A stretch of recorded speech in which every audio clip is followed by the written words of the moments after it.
L'Irak est en plein chaos. L'Iran a l'arme nucléaire.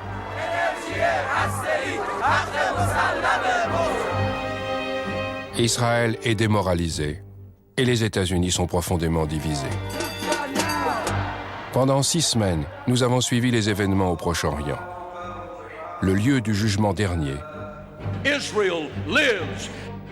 Où la tension ne cesse de croître. Israel lives. Faut-il se préparer à un scénario catastrophe?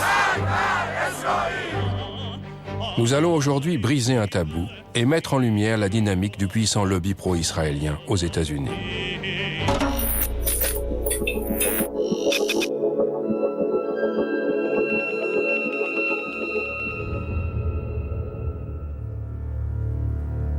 En 2006, 2 politologues conservateurs américains de renom, Stephen Walt et John Mearsheimer, ont écrit un article sur l'influence du lobby pro-israélien sur la politique étrangère des États-Unis. Vous voyez, ça a été publié le 23 mars 2006. Le titre est là. Il me semble que la version de Harvard a été téléchargée plus de 350 000 fois. Les États-Unis soutiennent Israël de diverses façons. Nous leur fournissons des aides militaires et économiques qui s'élèvent à peu près à 3 milliards de dollars par an.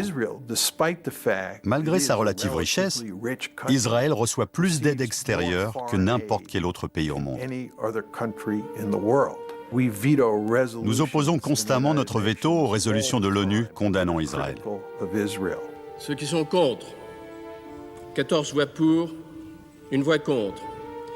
Le projet de résolution n'est pas adopté par suite du vote négatif d'un membre permanent du Conseil. Those against? Those against? Ceux qui sont contre.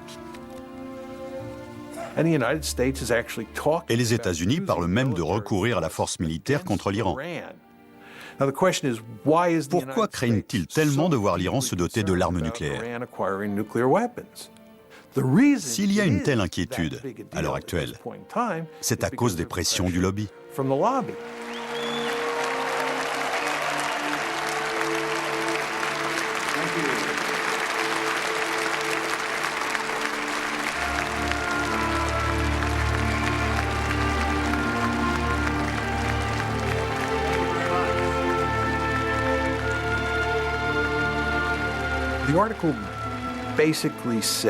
L'article dit en substance qu'il existe aux États-Unis un groupe d'intérêts puissants qui se donne beaucoup de peine pour infléchir la politique étrangère américaine de façon à ce qu'elle soit favorable à Israël.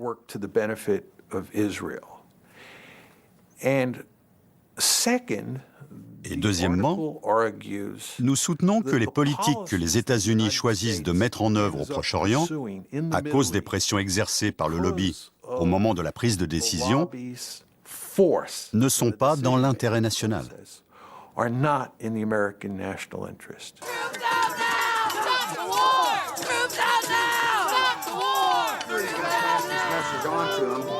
A free, prosperous, and secure Israel is in this nation's national interests.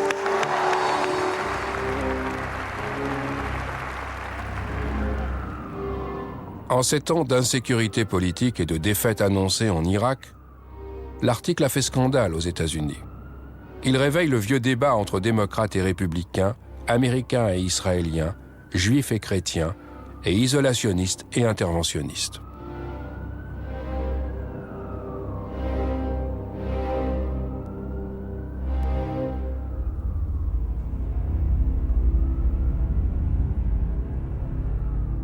Cet essai ne repose sur rien. Conseiller du Pentagone jusqu'en 2004, le néoconservateur Richard Perle a été l'un des promoteurs de la guerre en Irak et est un fervent partisan de la politique étrangère pro-Israël. L'idée qu'il y a des gens à Jérusalem qui tirent les ficelles de nos institutions et que ces institutions sont en quelque sorte contraires aux intérêts de l'Amérique et préfèrent œuvrer pour Israël, cette idée ne repose sur rien. Je suis très surpris qu'ils n'aient pas essayé de protéger leur réputation en faisant des recherches vraiment rigoureuses et solides qu'ils puissent défendre. D'ailleurs, ils ont été démolis par Alan Dershowitz. Il ne reste plus rien après le... Mais pourquoi ont-ils... Je ne sais pas pourquoi ils ont fait ça. Je ne sais pas. Il y a des choses dans cet article qui m'ont vraiment fait grimacer. Il n'est pas représentatif de la valeur universitaire de Mearsheimer et Walt.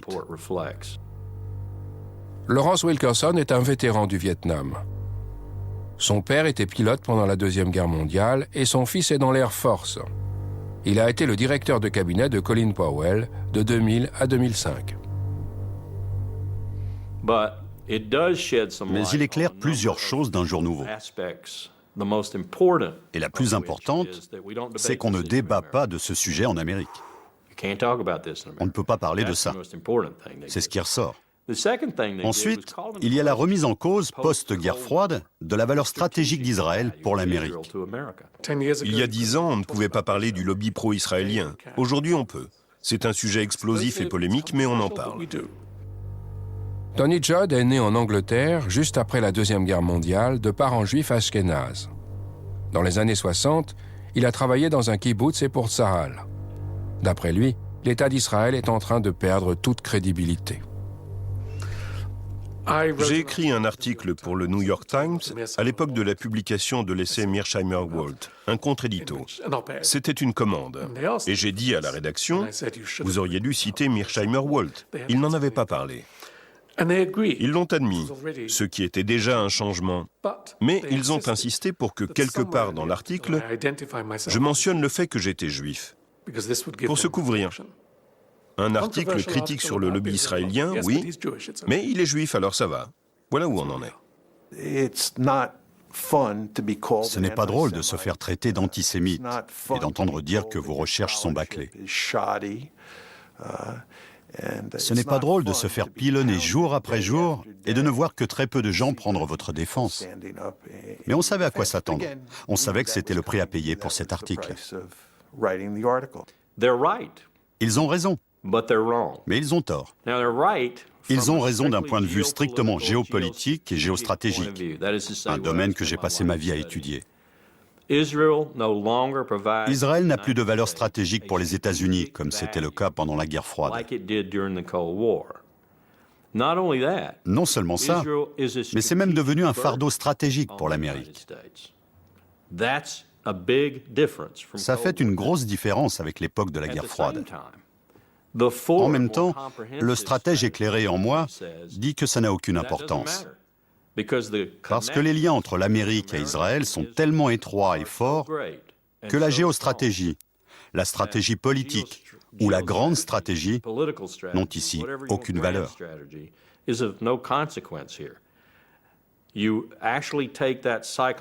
Quand on élève cette composante psychologique au niveau de la stratégie, on voit que l'Amérique ne pourrait pas s'en aller, même si elle le voulait. Messieurs Walt et Mearsheimer, vous avez peut-être raison techniquement, mais en réalité, vous avez tort. Parce que l'Amérique ne peut pas dire « Israël, débrouille-toi ». Ça ne peut pas marcher. Ça ne peut pas marcher parce qu'on a un lobby juif très puissant en Amérique.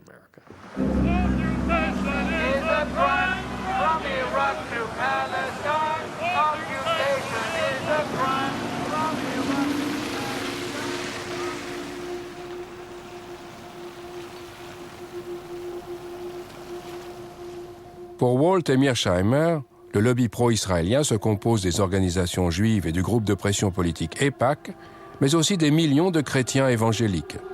Tous ont à cœur de défendre les intérêts d'Israël et de faire taire les critiques. There's a new day in America between Christians and Jews. We don't agree on everything, but we agree on this, that we are going to be together, inseparable in the defense of Israel and the Jewish people.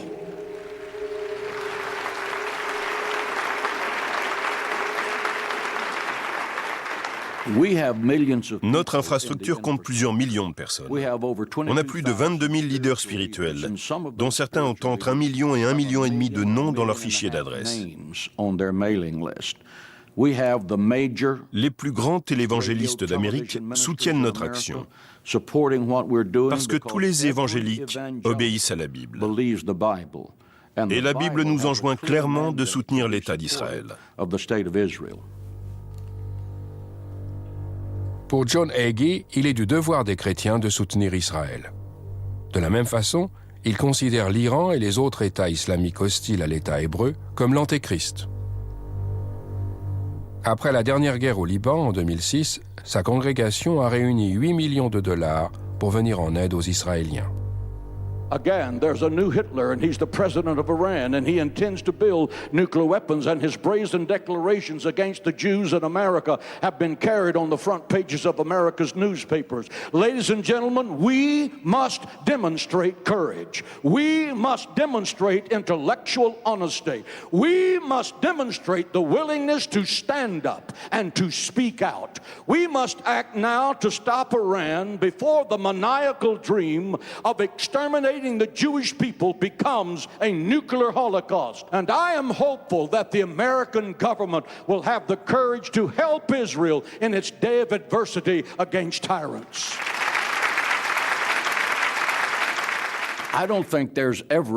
Je ne crois pas qu'on puisse jamais avoir assez de soutien. Notre objectif est de toujours rappeler à nos élus ceci. A. Nous soutenons Israël. Et B. Si l'un d'eux s'oppose intentionnellement à Israël, nous ferons tout ce qui est en notre pouvoir pour qu'il ne soit pas réélu.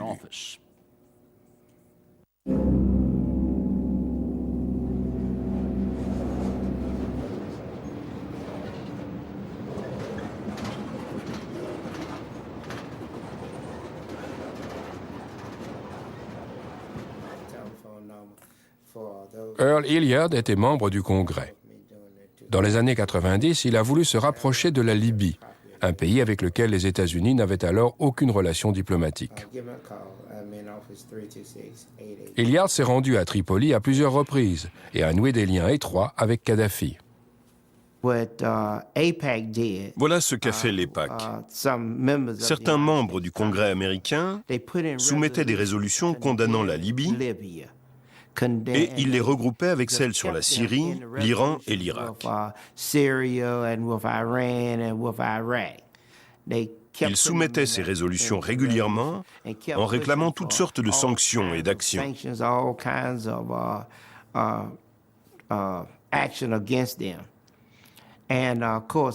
Bien sûr, je votais contre à chaque fois, et d'autres ont commencé à faire de même.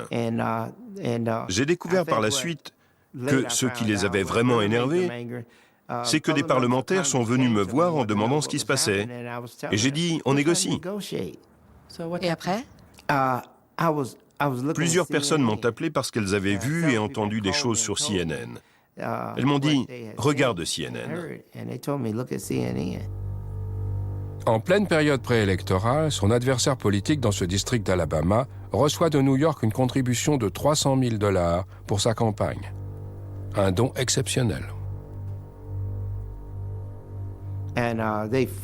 Ils ont inondé la radio et la télévision de spots publicitaires. Il faut bien comprendre l'ambiance qui régnait dans le pays. C'était juste après le 11 septembre, et la plupart des Américains ne distinguaient pas Saddam Hussein de Kadhafi ou Kadhafi de Ben Laden. Ils ne faisaient pas la différence. Pour eux, c'était du pareil au même. Or, la plupart des spots m'associaient à ces hommes et disaient que je les soutenais.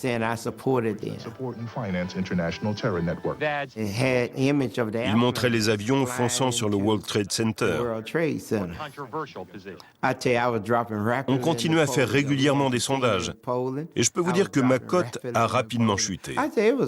Il faut avouer que ça a été bien organisé et rondement mené. Après coup, je me suis dit, bon sang, ils avaient tout prévu. J'ai perdu l'élection.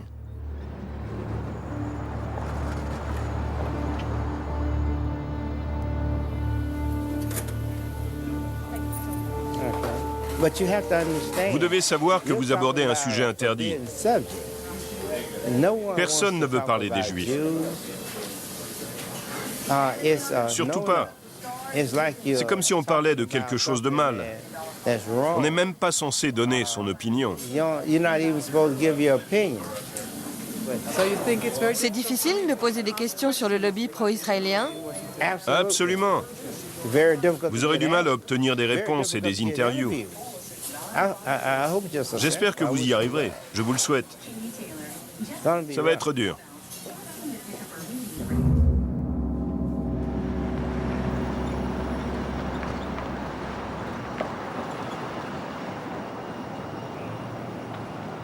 Il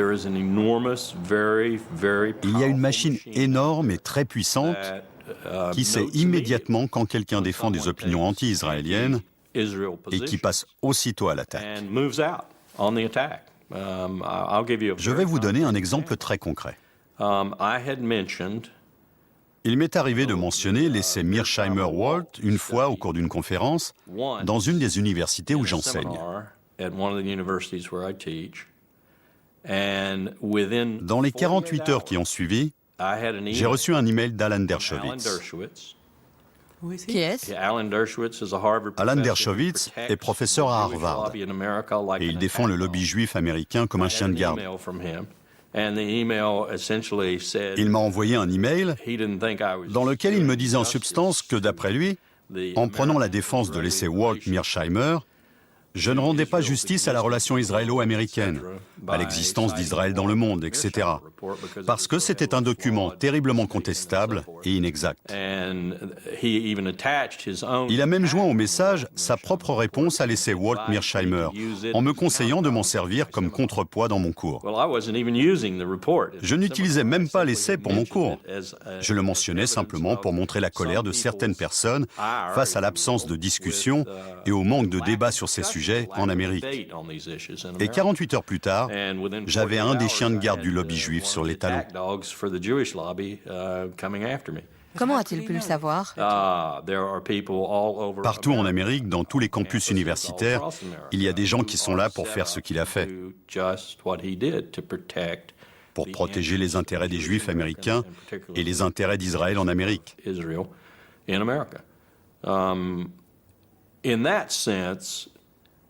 De ce côté-là, le lobby juif est certainement beaucoup plus organisé et il peut se mobiliser beaucoup plus rapidement contre une menace potentielle que n'importe quel autre groupe de pression.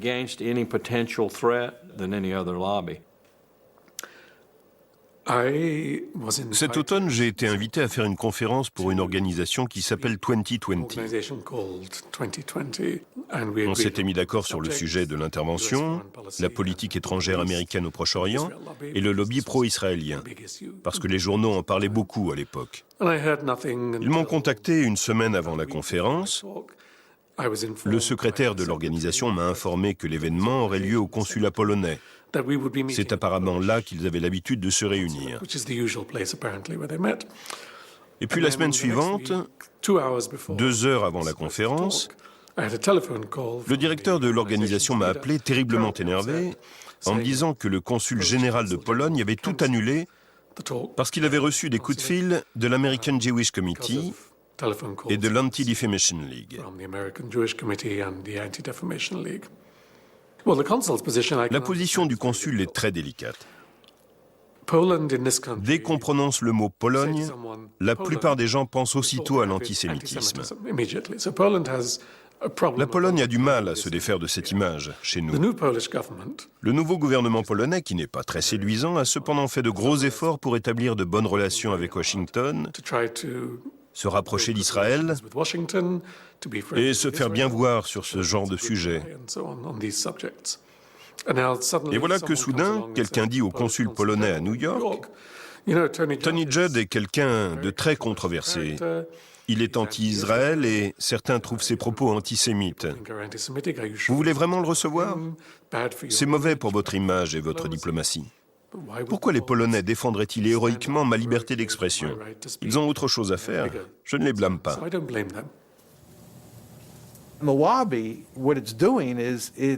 Ce que fait le lobby, c'est qu'il s'attaque à nous de façon très agressive dans le but de nous réduire au silence.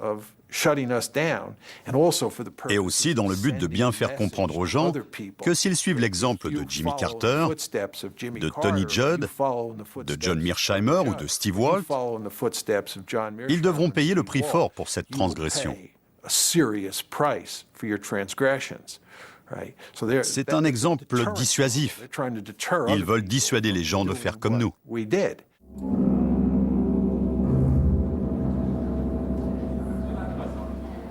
Kenneth Roth est le directeur exécutif de Human Rights Watch, une ONG indépendante qui enquête sur les violations des droits de l'homme. Après son rapport sur la guerre au Liban, Roth a été pris à partie. I was wondering if you can comment on the fact that in the press in the United States you are called an anti-Semite and demonizing the Jewish state concerning Human Rights Watch reporting in the Lebanon war. Human Rights Watch's fairly extensive reporting during the war, reporting that I should say focused both on Hezbollah's indiscriminate attacks into Israel and on Israel's indiscriminate bombardment in Lebanon, was met by some reflexive defenders of Israel, not with rational discourse, not with a discussion of the facts, but with name-calling, including accusations of anti-Semitism, of blood libel, of this or that. On a l'habitude d'être attaqué par les gouvernements qu'on critique. Mais là, le gouvernement israélien est resté assez silencieux. Nous avons même eu ce qu'on pourrait appeler un dialogue raisonnable avec les Israéliens au sujet de ce qui se passait au Liban. Ce sont les supporters de l'État israélien, aux États-Unis et dans une moindre mesure en Israël, qui ont violemment réagi. Et ça, c'est inhabituel. On a rarement été confronté à ce genre d'attaque coordonnée de la part d'individus manifestement privés.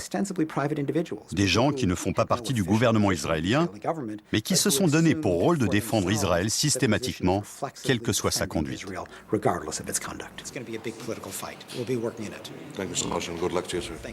Le fait que vous soyez juif est important ? Je pense que dans le cadre du débat sur la guerre au Liban, c'était important, parce qu'il était plus difficile pour les défenseurs systématiques d'Israël de me traiter d'antisémite. Ce n'était pas crédible.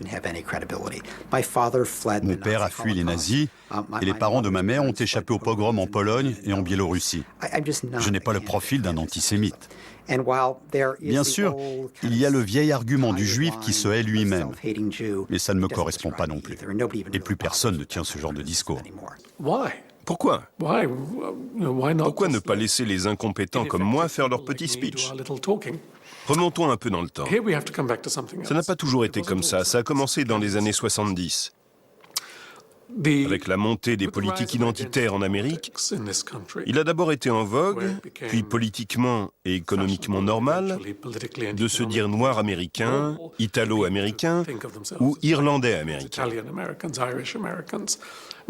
Mais personne ne dit « je suis juif américain ». Et entendre « tu es juif américain », c'est un peu dérangeant. Il faut pourtant qu'ils aient une identité. Et ce besoin d'avoir une identité culturelle au même titre que les Italo-américains, les Noirs américains ou les Hispano-américains s'est traduit par deux facteurs d'identification extérieure. Israël, d'une part, et Auschwitz, de l'autre. Un dans l'espace et un dans le temps. Être juif, c'est être ému par le souvenir de la Shoah et s'identifier à Israël. Même si vous n'avez aucun lien personnel avec la Shoah et que vous n'êtes jamais allé en Israël, ce qui est le cas de la plupart d'entre eux. Le résultat, c'est qu'ils sont extraordinairement susceptibles, politiquement et personnellement. Ce n'est pas une invention politique, ça se sent vraiment. Dès qu'ils ont conscience d'une critique contre Israël ou d'un oubli de la Shoah.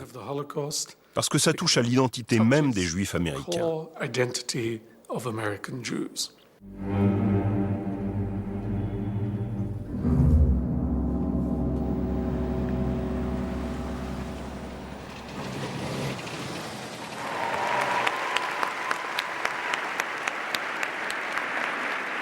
The state of Israel was the dream of your ancestors, made a reality by your grandparents and your parents.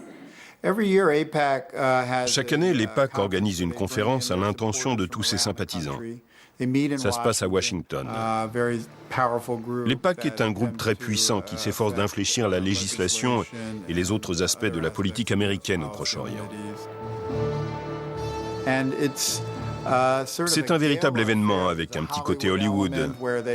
Il passe de la mobilisation des gens et chauffer le public. C'est un peu une atmosphère de fête étudiante. Ils font venir un très grand nombre d'hommes politiques importants. America and Israel share an unbreakable bond. AIPAC is one of the reasons why. All of us share a fundamental belief that the freedom and security of Israel are vital interests of the United States of America. We need you now more than ever.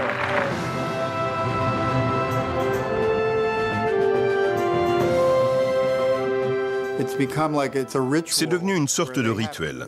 Les personnalités sont obligées d'y aller pour montrer qu'elles soutiennent l'EPAC.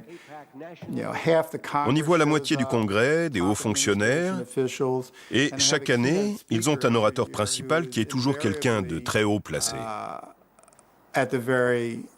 From Florida, Bill Nelson. From Nebraska, Ben Nelson. From Illinois, Barack Obama. From Arkansas, Mark Ryan. Can we have a picture first, please? Wait. I think I might have blinked on that one. From South Carolina, Joe Wilson. From California, Lynn Woolsey. From Oregon, David Wu. From Maryland, Albert Wynn. From Kentucky, John Yarmouth. And I also want to mention former member of Congress, Rob L'EPAC s'efforce avec succès d'éprouver constamment la loyauté des membres du Congrès à sa cause. Il y a donc un flot ininterrompu de résolutions soumises au vote au sujet du Proche-Orient, que ce soit pour soutenir une action du gouvernement israélien, pour exprimer de la sympathie aux victimes d'un attentat suicide, ou pour condamner l'Iran et les autres pays de la région hostiles à Israël. Ces résolutions sont autant de tests qui permettent d'éprouver la loyauté des parlementaires sur le sujet. Ceux qui votent comme le souhaite l'EPAC sont récompensés de diverses façons, en particulier par les contributions qu'ils reçoivent des sympathisants de l'EPAC pour leur campagne. L'EPAC lui-même ne donne pas d'argent. Mais ces innombrables résolutions et ce registre minutieux des votes de chacun ont une influence directe sur les contributions des donateurs. Pour que l'argent arrive en masse dans les coffres d'un représentant ou d'un sénateur, il faut qu'ils soutiennent les positions du lobby. C'est leur principale source d'influence, l'argent. Et ce gouvernement est inondé d'argent, sans doute plus que tout autre gouvernement dans l'histoire américaine. Ça fait 2 mois qu'on essaye d'entrer en contact avec les membres du Congrès qui ont voté non à certains projets soutenus par l'EPAC. Mais personne ne veut nous parler. C'est normal ? Oui, c'est un sujet sur lequel les membres du Congrès n'ont aucun intérêt à s'exprimer. Pour eux, il est déjà dangereux de voter contre les positions recommandées par l'EPAC, parce que ça peut entraîner une réduction de leur fonds de campagne et engendrer toutes sortes de problèmes dans leur district. Pourtant, ils ont voté non. C'est vrai. Mais ils ne tiennent pas à le crier sur les toits, surtout quand c'est filmé. Vous imaginez l'usage qu'un adversaire politique pourrait faire de ça ? Ça pourrait servir à monter une campagne de dénigrement. Regardez, cette personne est contre les intérêts d'Israël. Chaque fois que j'aborde le sujet avec des gens du Capitole, c'est presque toujours sous réserve d'anonymat.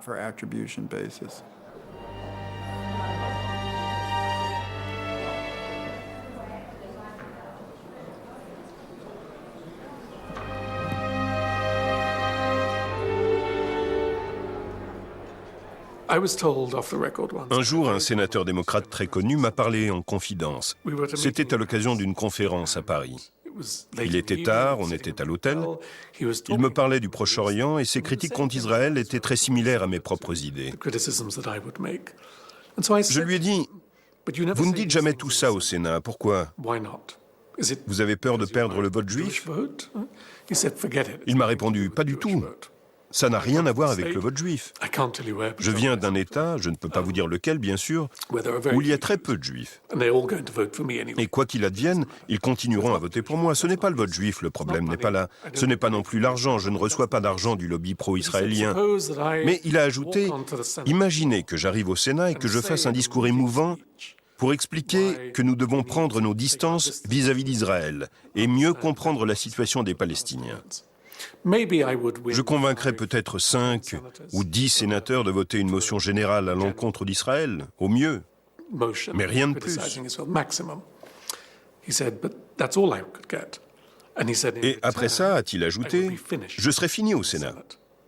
Plus personne ne voterait dans mon sens si je voulais obtenir quelque chose pour mon État, une loi sur l'éducation, une loi de finances ou un impôt. N'importe quel projet de politique intérieure, sans rien avoir avec Israël, je serai puni.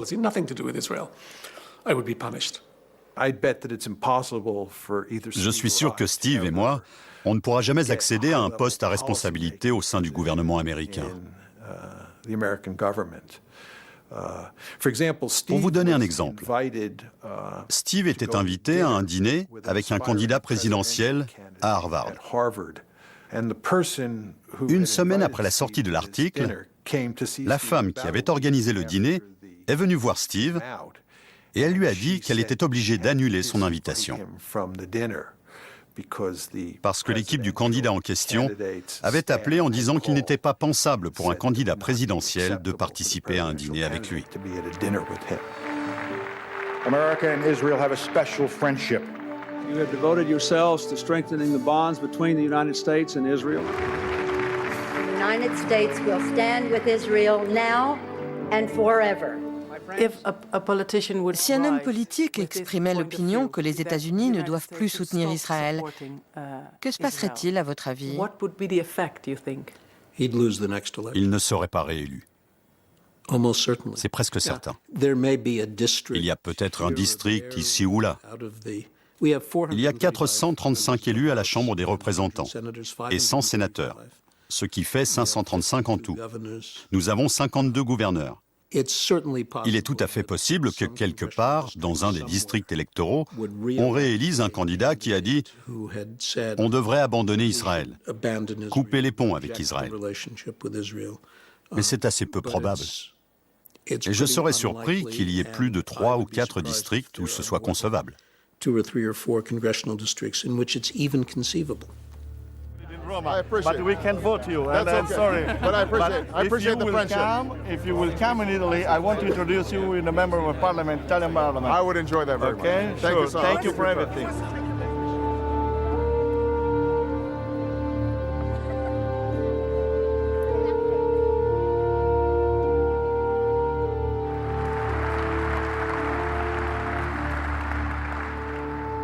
Friends owe it to friends to be as candid as possible. So let me say that a precipitous American withdrawal from Iraq would be a disaster for the United States and the entire Middle East. A sudden withdrawal of our coalition would dissipate much of the effort that's gone into fighting the global war on terror and result in chaos and mounting danger. And for the sake of our own security, we will not stand by and let it happen.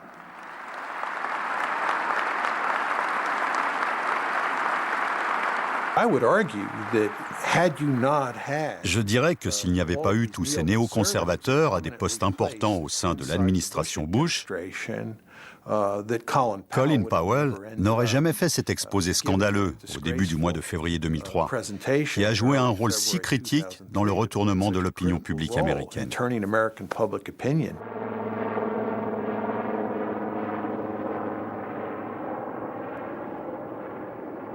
This is an important day for us all as we review the situation with respect to Iraq and its disarmament obligations under UN Security Council Resolution 1441. J'ai été saisi quand je l'ai écouté au Conseil de sécurité de l'ONU. Chaque fois que je l'avais entendu jusque-là, j'étais en train de courir à droite et à gauche pour changer des choses, discuter des graphiques, etc. Mais là, au Conseil de sécurité, je suis resté assis à regarder Colin Powell faire son exposé. My colleagues, every statement I make today is backed up by sources, solid sources. These are not assertions. What we're giving you are facts and conclusions based on solid intelligence. As I show you these images, I will try to capture and explain what they mean, what they indicate to our imagery specialists. Let's look at one. The four that are in red squares represent active chemical munitions bunkers. Je ne serais pas parti en guerre en me fondant là-dessus.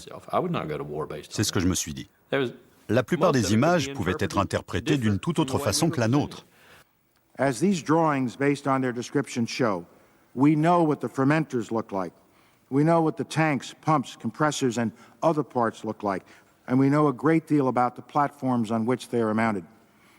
Je suis sorti du bâtiment des Nations Unies à la fin de l'exposé, ce 5 février, dans l'air froid et vivifiant de New York. Et je me suis dit, c'est totalement raté. Je prenais ça comme un échec personnel, parce que c'est moi qui avais tout préparé.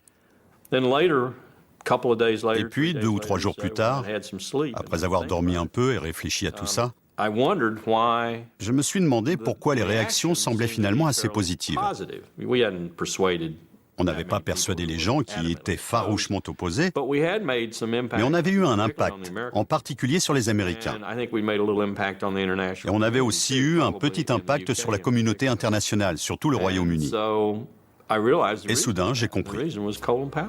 C'était Colin Powell qui avait fait cet exposé, et il avait à peu près la même cote de popularité que Mère Teresa. Le peuple américain croyait Colin Powell. Si Colin Powell le disait, c'était forcément vrai. Je me suis senti encore plus mal. L'idée que j'ai eu ma part de responsabilité m'empêche parfois de dormir. The quantities were vast. Less than a teaspoon of dry anthrax, a little bit about this amount. This is just about the amount of a teaspoon. Less than a teaspoon of dry anthrax. Shut down. So the question you have to ask yourself is if the evidence. On ne peut que se demander, puisque les preuves étaient si fragiles, pourquoi Powell a pris la parole pour affirmer sans équivoque que l'Irak avait des armes de destruction massive et représentait une menace imminente. C'est parce qu'il y avait une pression intense à l'intérieur et à l'extérieur du gouvernement. Question. Qui exerçait cette pression? Réponse. Les néoconservateurs, presque à eux seuls. Dick Cheney et ses laquais, en particulier Richard Perle et Doug Feist, ont élevé l'art du mensonge à un niveau encore inconnu jusque-là. Le pétrole était-il le dessein principal du président Bush et du vice-président Cheney? Les armes de destruction massive, la défense de la démocratie, je n'y crois pas un instant. Ils n'ont pas fait cette guerre pour instaurer la démocratie. Ils ont invoqué le combat pour la démocratie afin d'apaiser les Américains et de leur donner une raison de soutenir la guerre. Reste à savoir quels étaient les vrais facteurs. Le lobby juif américain, avec notamment l'EPAC, en faisait évidemment partie. Il faudrait être naïf pour penser que ça n'a pas orienté les décisions de sécurité nationale, surtout celles de l'administration Bush. L'EPAC exerce une influence très forte à travers le vice-président Cheney, Elliott Abrams, Paul Wolfowitz et d'autres membres du gouvernement. Bien sûr, il ne faut pas perdre de vue le fait que les Israéliens fournissaient aussi au gouvernement américain des informations indiquant que l'Irak possédait des armes de destruction massive et présentait une menace imminente. Il y a un général israélien, Shlomo Brom, qui a écrit un article là-dessus. Il explique qu'Israël a directement contribué à convaincre les Américains et le reste du monde que l'Irak était une menace imminente. L'Irak n'était pas une menace imminente. Même si Saddam avait eu l'arme nucléaire, il n'aurait rien pu en faire. Mais on ne pouvait pas défendre ce point de vue à l'époque aux États-Unis. Il était très difficile de le soutenir en public et de créer un mouvement. Êtes-vous d'accord avec Mearsheimer et Walt pour dire que le lobby pro-israélien est en partie responsable de la guerre contre l'Irak? Oui, mais je ne l'aurais pas présenté comme eux. Je pense qu'ils sous-estiment certaines idées et qu'ils sous-estiment certaines émotions, si vous voulez. Ils ont une vision très froide et réaliste de la politique. Pour eux, il était totalement fou de déclarer la guerre à l'Irak, comme pour beaucoup d'entre nous à l'époque. Il y a donc forcément eu des pressions qui expliquent une décision aussi irrationnelle. Et bien sûr, il y en a eu. Mais ils sous-estiment les autres facteurs. L'illusion, par exemple, qu'on pouvait contrôler le pétrole irakien et la région stratégique. Et cette conviction si profondément américaine et qui n'a pas été inventée par le lobby juif, que l'Amérique sait comment doit fonctionner la démocratie, qu'elle est un modèle pour le monde et qu'il est de son devoir moral et de son droit de montrer l'exemple. Tout ça se mélange. Les idéaux, la conviction de l'excellence et des devoirs de l'Amérique, mais aussi le provincialisme américain, l'ignorance du monde extérieur et les pressions israéliennes.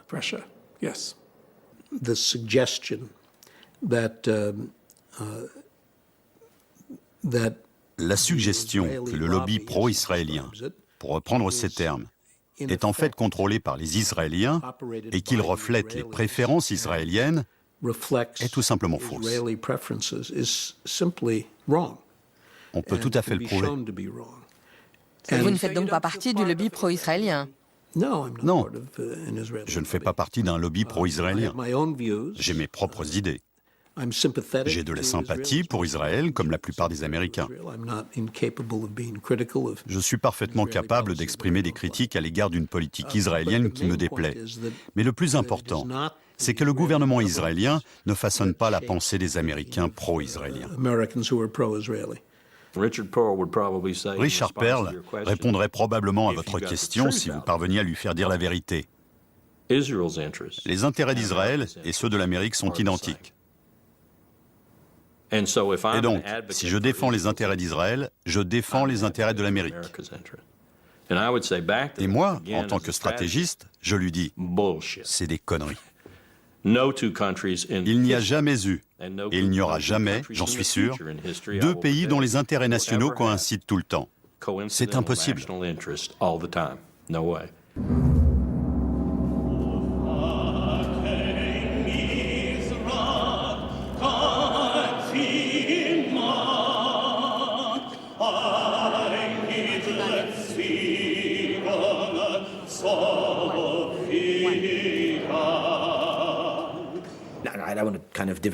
Je ne veux pas me poser en victime, mais quand je viens ici, j'ai vraiment le sentiment que c'est nous, en Israël, qui en avons payé le prix. Daniel Levy a servi dans l'armée israélienne. Il a été l'un des négociateurs israéliens aux pourparlers de paix de Genève, Oslo II et Tabat. Aujourd'hui, il travaille à Washington et veut faire entendre une autre voix juive. Quelle surprise! Les Juifs américains ont généralement des opinions démocrates, y compris sur le Proche-Orient. Quand on sonde les Juifs américains, ils sont pour le processus de paix, pour l'engagement américain et pour les deux États distincts, tout comme ils étaient favorables aux pourparlers de Genève. Mais les dirigeants institutionnels de la communauté vont dans une toute autre direction, pour leurs propres raisons. Des raisons que je comprends et qui ne sont pas propres à la diaspora des États-Unis, mais qui influent sur la politique de nombreuses diasporas à travers le monde. Il s'agit de mon identité en tant que diaspora, mais aussi de ma culpabilité, de mon rôle politique dans cette nouvelle communauté, etc. Ils ont poussé la politique soi-disant pro-israélienne à Washington dans une direction totalement contraire au bien d'Israël. À cet égard, j'ai en effet l'impression qu'on en paye le prix. Et bien sûr, c'est encore plus flagrant sous l'administration actuelle.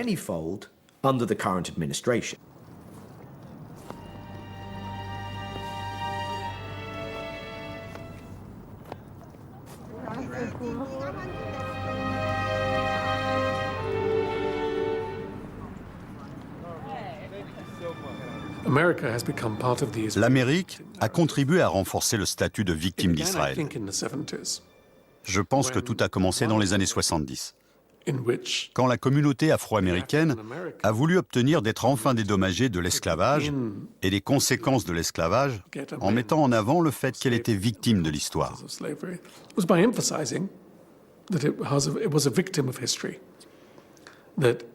Même si vous n'êtes pas directement responsable, l'histoire et vos grands-parents le sont.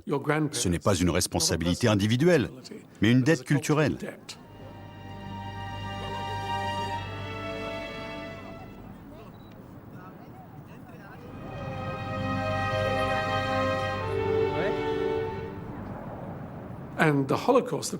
La Shoah est bien sûr le symbole ultime du statut de victime. David Ben Gourion, le premier ministre israélien, le savait très bien.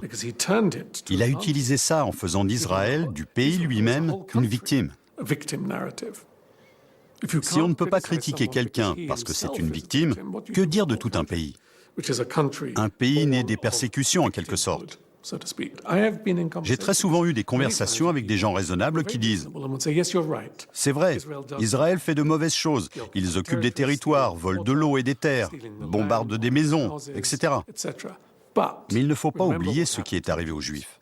Il y a un contexte, une histoire, une raison et une excuse à tout ça. On peut dire la même chose des Palestiniens. Il ne faut pas oublier ce qui est arrivé aux Palestiniens après la guerre de 1948 et celle de 1967. Pas étonnant qu'ils aient des kamikazes. Il y a toujours un lien entre les souffrances collectives passées et les actions individuelles présentes. Mais faire de ça une politique publique, c'est désastreux et c'est ce qui se passe aujourd'hui.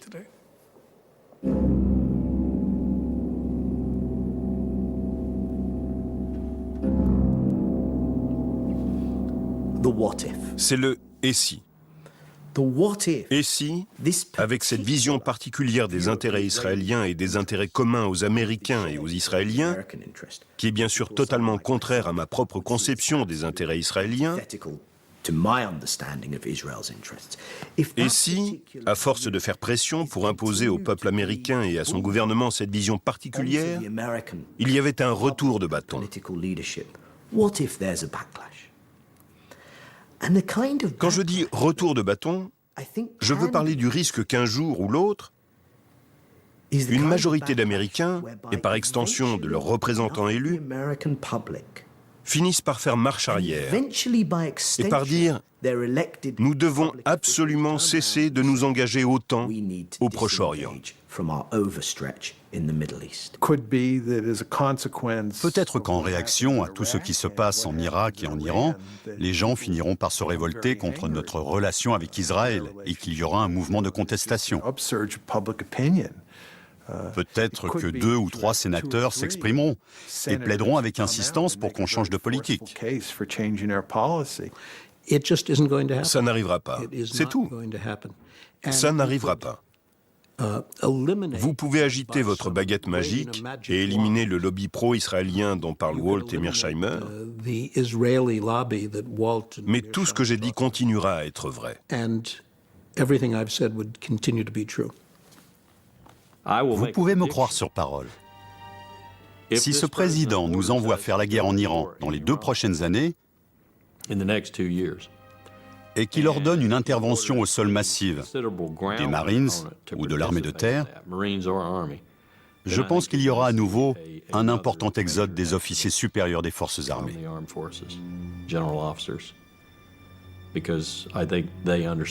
Parce que je crois qu'ils savent quelle erreur colossale ce serait de prendre une telle décision et combien cela nous rapprocherait de la 3e ou la 4e guerre mondiale. Appelez-la comme vous voudrez. World War III, World War IV.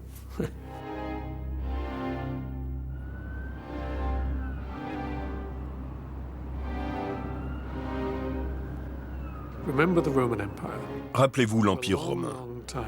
Pendant très longtemps, le comportement de la Judée a ennuyé les Romains sans vraiment les gêner. Mais lorsque les Judéens sont vraiment devenus pénibles, les Romains se sont retournés contre eux. Ils ont détruit leurs temples et les ont balayés en disant « Un empire a d'autres choses en tête ». C'est ce qui attend Israël dans les 25 ans à venir.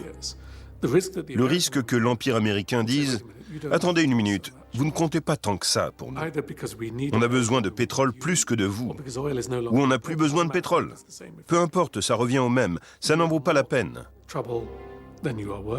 Et le problème de la Shoah et de l'antisémitisme décline avec le passage des générations. C'est une catastrophe pour Israël. Parce qu'Israël n'a pas d'autre ami au monde.